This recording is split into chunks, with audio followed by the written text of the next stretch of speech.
देख रहे हैं जी बिजनेस। मैं हूं स्वाति रायना। सस्ते होंगे घर, यही होने जा रहा है बजट इंपैक्ट। इसी पर हम चर्चा करेंगे अपनी इस खास पेशकश में। बजट में हाउसिंग सेक्टर को नई रफ्तार देने के लिए सरकार ने कई बड़ी घोषणाएं तो कर दी हैं। अब नजर इस बात पर टिकी हुई है कि इन फैसलों का कंज्यूमर को कब और कितना फायदा मिलेगा।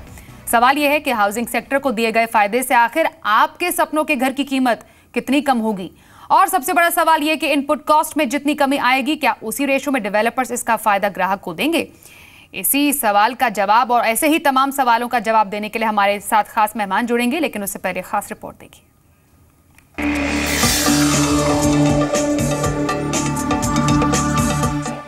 वित्त मंत्री अरुण जेटली ने बजट में दबाव झेल रहे रियल एस्टेट सेक्टर को संजीवनी दी है।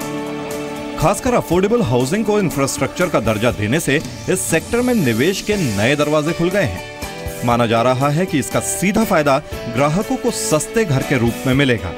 अब सवाल उठता है कि आपके सपनों के घर की कीमत कितनी कम होगी। आइए इसे एक 30 लाख रुपए की कीमत के फ्लैट के जरिए समझने की कोशिश करते हैं। आमतौर पर एक घर के कंस्ट्रक्शन में कुल लागत का 40 से 50% जमीन की कीमत होती है। इसमें 10 से 15% की कमी की उम्मीद की जा रही है। वहीं कंस्ट्रक्शन पर 30 से 35% की लागत आती है। अगर लोन दरों में 3 से 4% की कमी आएगी तो कुल कंस्ट्रक्शन कॉस्ट पर भी फर्क पड़ेगा। इसके बाद 10 से 15% फाइनेंस और मार्केटिंग पर खर्चा आता है। बाकी 10 से 12% मार्जिन होता है। अब अगर लैंड कॉस्ट में 10% भी कमी मान लें तो 30 लाख के घर पर 3 लाख रुपए तक कम हो सकते हैं। जो सबसे बड़े जो फ़ायदा जो यहाँ पे होने वाला है कि इनको जो है बाहर से भी जो है फंड लेकर आ सकते हैं इस सेक्टर के लिए, जो कि ईसीबी के द्वारा, जो ईसीबी की जब भी फंडिंग होती है वो बहुत लो कॉस्ट में होती है। तो इससे जो है अल्टीमेटली जो है डेवलपर जो है अच्छी प्रोडक्ट बना पाएगा और जो है फ़ायदा जो है कस्टमर को मिल पाएगा अगर फाइनेंस जो है लो कॉस्ट में मिल जाएगा तो। अब सवाल है कि क्या डेवलपर्स ग्राहकों को इसी रेशियो में फायदा देंगे? क्या डेवलपर्स अपने मार्जिन में कटौती करेंगे? कहीं इनपुट कॉस्ट में कमी बिल्डर के मार्जिन बढ़ाने का जरिया बनकर तो नहीं रह जाएगी? तो क्या भारी इन्वेंट्री के बावजूद प्राइस बबल क्रिएट करने की मौजूदा प्रैक्टिस पर लगाम लग सकेगी? आखिर कीमतों के निर्धारण पर निगरानी कैसे रखी जाएगी? ये कुछ ऐसे सवाल हैं जिनका जवाब आने वाले समय में ही मिल सकेगा।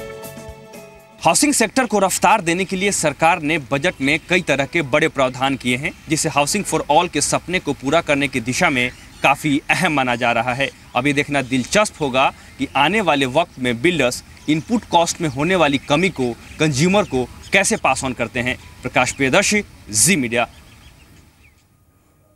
तो डिमोनेटाइजेशन के बाद रियल एस्टेट सेक्टर में जो मंदी का दौर चला, जो एक स्लो ग्रोथ देखने को मिली, अब बजट के बाद जो ऐसा ऐलान किया गया, खासतौर पर अफोर्डेबल हाउसिंग को इंफ्रा का दर्जा देने से वाकई रफ्तार देखने को मिल सकती है। लेकिन सबसे बड़ा फायदा कंज्यूमर्स को कैसे हो, इस पर अब सबकी नजर है, क्योंकि डिलेड प्रोजेक्ट्स, लोगों को अब पोजेशन नहीं मिल रहा है, कई प्रोजेक्ट्स देरी से चल रहे हैं। तो क्या बजट में जो ये ऐलान किया गया है वो बूस्टर डोज साबित हो सकता है रियल एस्टेट सेक्टर के लिए? और इसी पर पहली राय और पहला टेक जानने के लिए हमारे साथ राजीव बैराथी जी जुड़े हुए हैं, head capital markets Knight Frank India. Rajeev Bairathi ji, बहुत स्वागत है आपका। वाकई कहा यह जा रहा है कि क्योंकि रियल एस्टेट सेक्टर से भी जो कुछ नुमाइंदे उन्होंने एक थम्स अप दिया है डेफिनेटली इस बहुत बड़े ऐलान को, अफोर्डेबल हाउसिंग को जो इंफ्रा सेक्टर का दर्जा दिया गया है। बट अकॉर्डिंग टू यू, हम जानना चाहेंगे कि क्या वाकई रियल एस्टेट सेक्टर को ये बूस्ट देगा, और खासतौर पर जो हाउसिंग फॉर ऑल की जो एक ड्रीम कह सकते हैं प्रोजेक्ट तैयार किया गया है 2022 तक, उसको पूरा करने में मददगार साबित होगा? जी बिल्कुल। गवर्नमेंट का शुरू से ही फोकस हाउसिंग फॉर ऑल पे रहा है और गवर्नमेंट चाह रही है कि एंड यूज़र के लिए रियल एस्टेट की दरें सस्ती हो, जिससे एंड यूज़र मार्केट में आए और प्रोडक्ट खरीदे। अगर आप देखें जो भी बजट में अनाउंसमेंट हुए हैं अफोर्डेबल हाउसिंग के लिए, तो खैर काफ़ी अच्छे अनाउंसमेंट्स आए हैं, लेकिन और भी जो 2-3 अनाउंसमेंट गवर्नमेंट ने किए हैं, जैसे long term capital gains duration को 3 साल से उसका होल्डिंग पीरियड 2 साल कर दिया गया है, या जो इन्वेस्टर्स के लिए जो total loss against housing property है उसका टोटल गेन्स को कैप कर दिया है 2 लाख रुपए के ऊपर।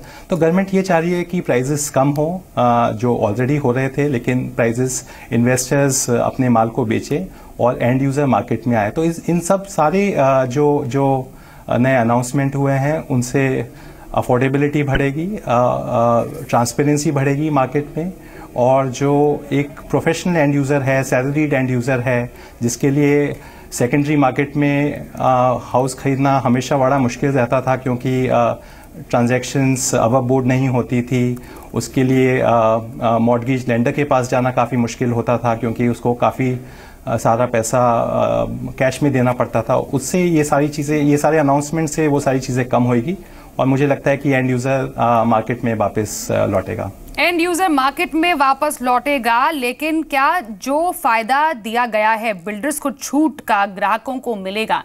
ये बहुत ही बेहतर तरीके से मनोज गौड़ जी बता सकते हैं हमें। मनोज गौड़ जी, बहुत स्वागत है आपका इस डिस्कशन में हमारे साथ शामिल होने के लिए।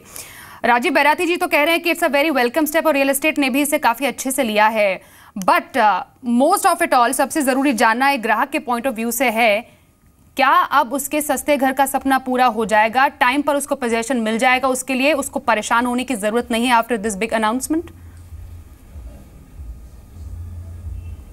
जी, मेरा मानना यही है क्योंकि अभी देखिए, अभी तक जो है ना डिमांड की तरफ या कंज्यूमर की तरफ के लिए पिछले साल जो है रेरा को जैसे इंट्रोड्यूस किया गया, लेकिन पहली बार जो है सप्लाई साइड के ऊपर भी ध्यान दिया गया है कि सप्लाई मार्केट में कैसी आए और जो प्रोजेक्ट चल रहे हैं वो स्मूथली कैसे चले, उनकी फाइनेंसिंग कैसे होगी, उनका टैक्सेशन कैसे होगा।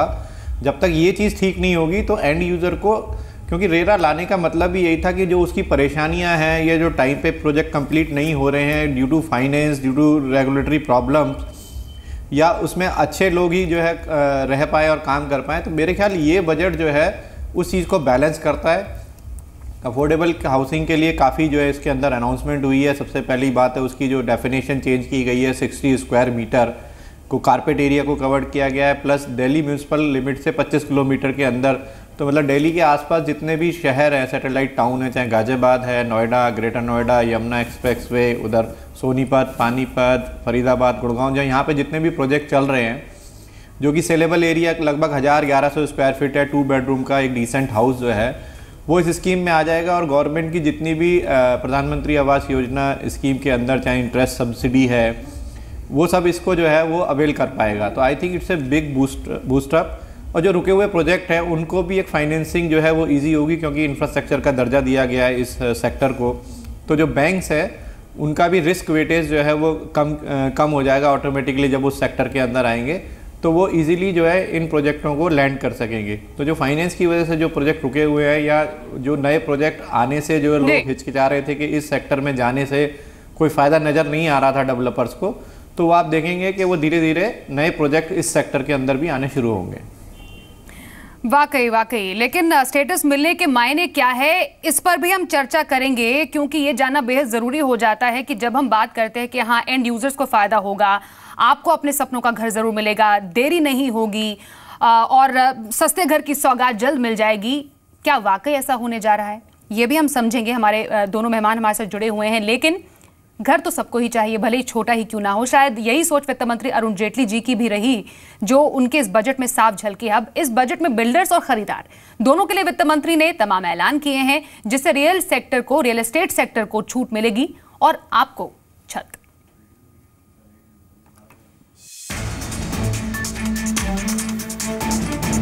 बजट में वित्त मंत्री अरुण जेटली ने रियल एस्टेट सेक्टर की पिछले 25 सालों की मुराद पूरी कर दी है। अफोर्डेबल हाउसिंग को इंफ्रास्ट्रक्चर का दर्जा देकर वित्त मंत्री ने रियल एस्टेट सेक्टर को बड़ी सौगात दी है। आइए ये भी समझ लेते हैं कि अफोर्डेबल हाउसिंग को इंफ्रास्ट्रक्चर का दर्जा मिलने के बाद क्या होगा। इंफ्रा स्टेटस मिलने के बाद बैंक डेवलपर्स को लोन देने में प्राथमिकता देंगे। इससे डेवलपर्स को लोन भी 14% के बजाय 10% ब्याज दर पर बड़ी आसानी से मिल सकेगा। इससे रुके हुए प्रोजेक्ट्स को पूरा करने में तेजी आएगी। बिल्डर्स को पहले 3 साल में प्रोजेक्ट पूरा करने पर टैक्स में राहत मिलती थी, अब 5 साल में पूरा करने पर भी टैक्स का फायदा मिलेगा। बिल्डर्स को तैयार मकान बेचने पर जो भी फायदा होगा उस पर उन्हें कोई टैक्स नहीं देना होगा। ये छूट 5 साल तक जारी रहेगी। तैयार मकान जिन्हें कंप्लीशन सर्टिफिकेट मिला है लेकिन बिका नहीं है, उस पर 1 साल तक टैक्स नहीं देना होगा।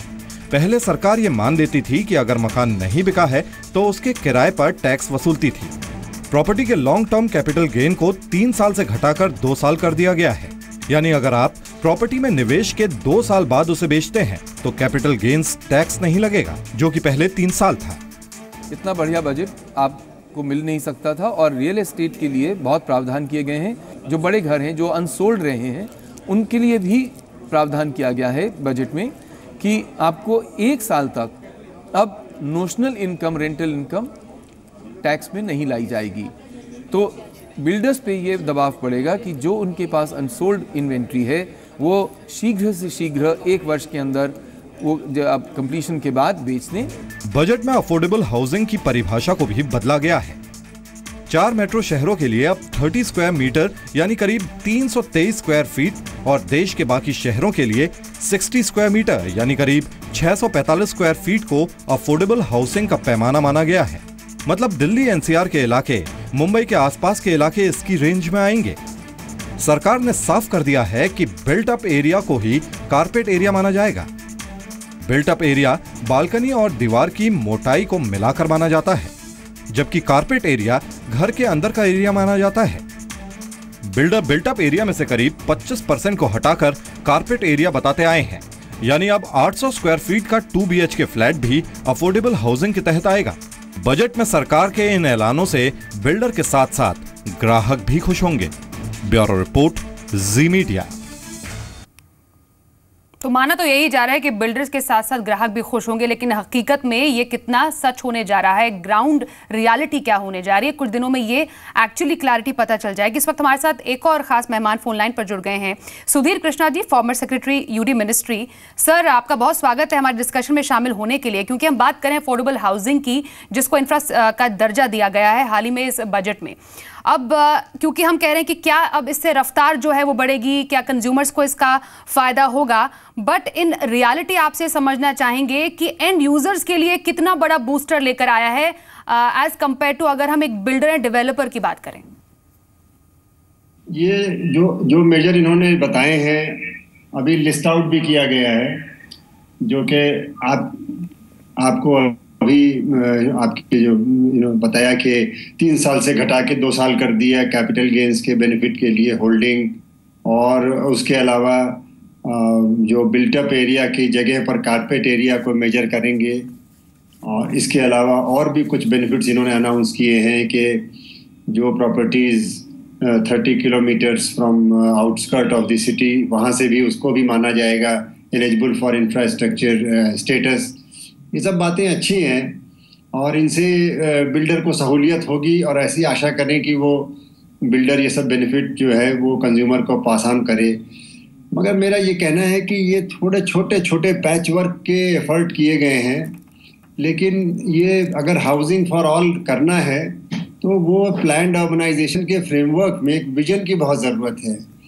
अब ये जो भी इन्होंने कदम बताए हैं वो बेनिफिट तो है उसका, ये नहीं मैं कहूँगा कि कोई बेनिफिट नहीं है, लेकिन जो घर दूर दराज हैं, जहाँ कनेक्टिविटी नहीं है, जहाँ सेफ्टी नहीं है, जहाँ पानी और सीवेज की फैसिलिटी नहीं है, उस घर के दाम कम हो जाएंगे तो क्या करे कोई उसे लेके। पहले वो 30 लाख का था, अब वो 25 लाख का हो जाएगा मान लीजिए, तो पहले भी रहने के काबिल नहीं था और अभी भी रहने के काबिल नहीं है। इसलिए मेरा ये मानना है कि जो मिनिस्ट्री ऑफ अर्बन डेवलपमेंट है वो, और जो अर्बन प्लानर्स हैं, म्यूनिसिपैलिटीज़ हैं, डेवलपमेंट अथॉरिटीज़ हैं, इन सबको सशक्त करते हुए, इन सबको एम्पावर करते हुए अब सिटी के डेवलपमेंट का एक विजन बनाना पड़ेगा। ये फाइनेंशियल और फिस्कल मेजर्स जो हैं ये तो छोटी छोटी बातें हैं। ये जैसे शरीर में अगर कोई बीमार है और उसको फिर हम कह दें कि आपके पेट के लिए एक दवा देंगे, सरदर्द की एक दवा देंगे, और इसकी एक दवा देंगे, उसकी एक दवा देंगे, तो उससे उसकी सेहत में कितना इजाफा आएगा। इसलिए मेरा मानना ये है कि एक विजनरी अप्रोच की ज़रूरत है जो कि सेक्टर से आएगी। फाइनेंशियल और फिस्कल मेजर्स तो छोटी बातें एक तरह से हैं, ये मैं कहूंगा इसमें। तो जी सर, आपने बहुत इंपॉर्टेंट पॉइंट यहाँ पर कहा। इनफैक्ट मैं राजीव बैराती जी, मनोज गौड़, दोनों से इस पूरे पॉइंट पर रिएक्शन लेना चाहूंगी। राजीव बैराती जी, क्योंकि सुधीर कृष्णा जी कह रहे हैं ये एक पैच वर्क नजर आ रहा है, एक ब्रॉडर विजन और व्यू की जरूरत है।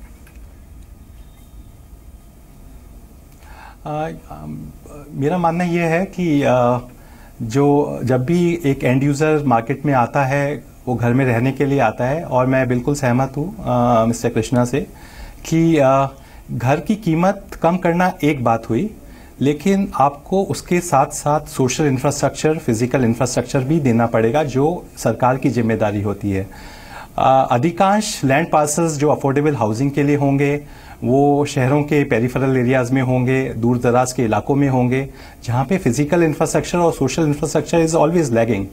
तो ये स्कीम जो है इससे अफोर्डेबिलिटी तो बढ़ेगी, लेकिन एंड यूज़र उन घरों में तभी रह पाएगा खरीदने के बाद जब सरकार उसके साथ फिजिकल और सोशल इंफ्रास्ट्रक्चर का भी व्यापक बंदोबस्त करे। जी मनोज गौड़ जी, जैसा कि बता रहे हैं सुधीर कृष्णा जी, छोटे जो दूर दराज के इलाके हैं वहां पर कैसे घर पहुंचाएंगे, जहां पर वाकई जरूरत है वहां के लिए क्या ये प्रॉपर विजन है? जी मेरा मानना है एक बहुत इंपॉर्टेंट पॉइंट, मेरे ख्याल अगर इस बजट में सबसे ज़्यादा पैसा अगर किसी को दिया गया है तो वो इंफ्रास्ट्रक्चर को दिया गया है। लगभग 4 लाख करोड़ रुपए का जो आउटले है वो इंफ्रास्ट्रक्चर के ऊपर है। प्लस उधर स्मार्ट सिटीज़ की जो बात है वो पहले से ही पुराने 2 बजटों से जो चलती आ रही है, उसके लिए भी फंड एलोकेशन और उसके ऊपर भी काफ़ी काम चल रहा है। तो गवर्नमेंट को भी समझ में आ गया कि उनका काम है इंफ्रास्ट्रक्चर को डेवलप करना, रोड है, बिजली है, रेल है, पानी है, सीवर है। बाकी काम प्राइवेट सेक्टर को इस तरह के छूट देने से या इस तरह के ईज़ ऑफ डूइंग बिजनेस करने से, तो ये तभी दोनों साथ साथ जो है ये पॉसिबल हो पाएगा। मेरे ख्याल इस बजट में काफ़ी कुछ ये बैलेंस किया गया कि गवर्नमेंट जो इंफ्रास्ट्रक्चर पे ध्यान दे रही है और इधर डेवलपर्स को जो सप्लाई साइड के अंदर जो प्रॉब्लम्स थी, चाहे फंड की प्रॉब्लम हो, उसकी डेफिनेशन से रिलेटेड प्रॉब्लम हो, अभी बस एक हर्डल जो है वो रह गई है, वो ईज़ ऑफ डूइंग बिजनेस में हम भी गवर्नमेंट से जो है चेस कर रहे हैं एज ए इंडस्ट्री ऑल्सो, कि भाई जो डिफरेंट अप्रूवल लेने पड़ते हैं हमें, जिसमें साल 1.5 साल लगता है, चाहे वो एनवायरनमेंट से क्लियरेंस है, चाहे पॉल्यूशन से है या हाइट से है, बहुत सारे अप्रूवल्स लेने पड़ते हैं। अगर उसको भी टाइम बाउंड कर दिया जाए, हम किसी छूट की बात नहीं कर रहे हैं कि हमें किसी अप्रूवल के छूट चाहिए या किसी नियम में छूट चाहिए, सारे अप्रूवल्स हम लेना चाहते हैं, लेकिन उसके लिए डिफरेंट डिपार्टमेंट अपना डिफरेंट टाइम लेते हैं। सबके पास काम रोकने की पावर है, काम चालू करने की पावर किसी को नहीं है। अगर वो फ्रेम और हो जाए तो 2022 तक अभी भी हमारे पास 5 साल बचे हुए हैं, तो ये विज़न को जो है पाया जा सकता है और एक अफोर्डेबल हाउस जिसको लोग अफोर्ड कर सकें, और एज वेल एज इन्वेस्टर के लिए भी अभी काफ़ी जो है छूट दी गई है कि 2 साल के अंदर वो अपना जो है मकान को जो है कैपिटल गेन अचीव कर सकता है। और इंडेक्स को भी चेंज किया गया, 2001 के इंडेक्स पे लाया गया है। तो I think investor as well as end user दोनों के लिए इसमें काफी बात की गई है, और डेवलपर को जो प्रॉब्लम थी फाइनेंशियल साइड के अंदर या टैक्सेशन से रिलेटेड, उसको भी जो है एड्रेस किया गया है। अब तक जो ग्राहकों को परेशानी होती आई है वो है लेट लतीफी की, बिल्डर्स आनाकानी करते रहे हैं अपने प्रोजेक्ट को पूरा करने में। अफोर्डेबल हाउसिंग को जब इंफ्रा का दर्जा मिला है, ये सब परेशानियां दूर हो जाएगी, अब ग्राहकों को इससे 2-4 नहीं होना पड़ेगा इसके बाद। बिल्कुल, जैसे कि आपको मालूम है कि रेरा के जो रूल है वो बन चुके हैं, एक्ट जो है पास हो चुका है, किसी भी हालत में वो सभी राज्यों को जो है 1 मई से उसको लागू करना है। तो ये जितनी भी बातें हैं, चाहे वो डिले हो रहे हैं या प्रोजेक्ट में डिले है या फाइनेंसिंग से रिलेटेड है या वादे पूरे नहीं किए गए हैं, तो एक बहुत ही कॉम्पैक्ट एक एक्ट जो कि मैक्सिमम जो है कंज्यूमर के फेवर में है, वो ऑलरेडी डोमेन में है और वो पास हो चुका है सेंटर से, तो उसको अब कोई डिनाई नहीं कर सकता। तो जहाँ तक ग्राहकों की बात है, इस तरह की प्रॉब्लम से तो वो रेरा से सारी डील हो जाएंगी, सारी ट्रांसपेरेंसी आपको नेट के ऊपर दिखाई देगी, प्रोजेक्ट की सारी डिटेल से लेके उसके कंप्लीशन से लेके एस्क्रू अकाउंट जो भी पैसा जाएगा वो कंस्ट्रक्शन में जाएगा ही जाएगा, और उसकी टाइम बाउंड जो है उसकी प्रोग्रेस आपको जो है नेट के ऊपर डालनी पड़ेगी। तो ये काफ़ी बड़ा कदम है कंज्यूमर के फेवर में। और रही बात जो है उसको फाइनेंस से, उसकी कॉस्टिंग से रिलेटेड, तो इस प्रोजेक्ट के अंदर जो इस बजट के अंदर जो राहत दी गई है इंफ्रा प्रोजेक्ट के अंदर, सब्सिडी जो 15,000 करोड़ से उठा के उसका आउटलेट 23,000 करोड़ रुपए किया गया है, जो इंटरेस्ट सब्सिडी है, प्लस 1 करोड़ नए मकान ग्रामीण क्षेत्र में भी बनाने की बात की है, जो कच्चे मकान हैं उनको पक्का किया जाएगा, और इंफ्रास्ट्रक्चर के अंदर जो इतनी बड़ी एक्सपेंडिंग की जा रही है, तो इसका सारा फायदा जो है एंड यूजर को जरूर मिलेगा। सुधीर जी, ट्रांसपेरेंसी बढ़ेगी इस सेक्टर में, क्योंकि ये सबसे बड़ी प्रॉब्लम रही है इस पर्टिकुलर सेक्टर की। ये ट्रांसपेरेंसी तो बढ़ेगी, कोई इसमें संदेह नहीं है मुझे। ये बशर्ते स्टेट गवर्नमेंट जो है जिनको रूल बनाना है और रेरा एक्ट को आगे बढ़ाना है, अगर वो रूल बनाएं और अच्छे अथॉरिटीज जो है उसको पोजीशन में लाएं को सशक्त करें और उनको काम करने का मौका दें। तो ये तो ज़रूरी है, लेकिन मैं ये भी कहूँगा कि अफोर्डेबल हाउसिंग जिसकी हम बात कर रहे हैं वो शहर से 20-25 किलोमीटर दूर बनाने से कोई फ़ायदा है नहीं, अब तक ना हुआ है ना आगे होने के चांस है। उसकी ज़रूरत क्या है कि रीडेवलपमेंट की ज़रूरत है, रीडेवलपमेंट की पॉलिसी एक लाना ज़रूरी है कि शहर के अंदर जो जैसे इन्होंने अभी किया, एयरपोर्ट अथॉरिटी ऑफ इंडिया के लैंड मोनेटाइजेशन की बात की गई है बजट में, ये एक अच्छा कदम है। स्टेशन रीडेवलपमेंट की बात करी, स्टेशन के आसपास का एरिया है, बाजार डेवलपमेंट है, उसकी कैपेसिटी यूटिलाइज करनी है। ट्रांजिट ओरिएंटेड डेवलपमेंट, यानी कि जो गरीब हैं, जो कम पैसे वाले लोग हैं, उनको शहर से दूर भेजने का कोई फायदा नहीं है, उनको शहर के करीब रखना, शहर के अंदर रखना बहुत ज़रूरी है। और उसके लिए जो योजनाएं बनानी है, उसके लिए बजट के थ्रू रीडेवलपमेंट प्रोग्राम्स जो है, जहां सरकारी ज़मीनें बहुत सी ऐसी हैं जो खाली पड़ी हैं या जहां पर के पुरानी बिल्डिंग्स हैं, उनको डेमोलिश करके लो कॉस्ट हाउसिंग शहर के अंदर बनाई जाए, मल्टी स्टोरी, तब जाके जो लो अफोर्डेबल हाउसिंग का रियल मतलब निकले। जो रीडेवलपमेंट है वो बहुत ज्यादा इंपॉर्टेंट है शहर के बीचों बीच। राजीव बैराती जी, बहुत कम टाइम हमारे पास है। How long before we realise कि हाँ एंड कंज्यूमर्स तक इसका फायदा पहुंच रहा है? रेरा है और उसके बाद GST is also in the pipeline.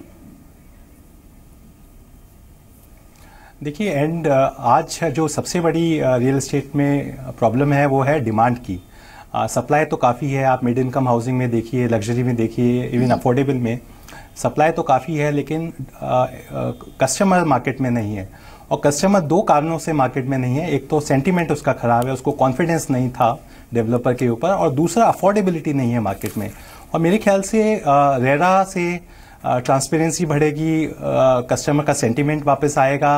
It is quite a customer centric act, and जैसा कि कृष्णा साहब ने कहा कि स्टेट गवर्नमेंट्स को उसको इम्प्लीमेंट करना पड़ेगा।